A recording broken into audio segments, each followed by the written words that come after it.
Great day everyone and welcome back to Kapangyarihan ng Isipan. So bakit nga ba ginagawa ko to na nag-share pa ako kung paano nyo mas magagamit ng maayos ang inyong isipan, kung paano mas magiging produktibo ang inyong araw. It's just that I've noticed, sa panahon ngayon, bata man yan o matanda, marami talaga yung nakukumaling sa paggamit ng gadgets, cellphone man yan, computer at iba pa, na mas nauubos yung oras nila sa mga bagay na yon imbis na sa paggamit ito sa mas mahalagang bagay o mas mabigyan pansin yung mahalagang tao sa buhay nila.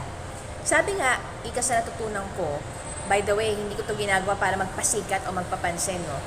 Gusto ko lang ibahagi yung mga nalalaman ko dahil alam ko na meron at meron taong makikinabang nito. Sabi ko nga, di ba, huwag mo dapat pagkait ang iyong nalalaman.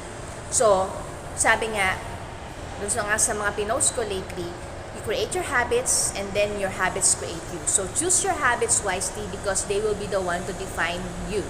So, gamitin mo ng tama.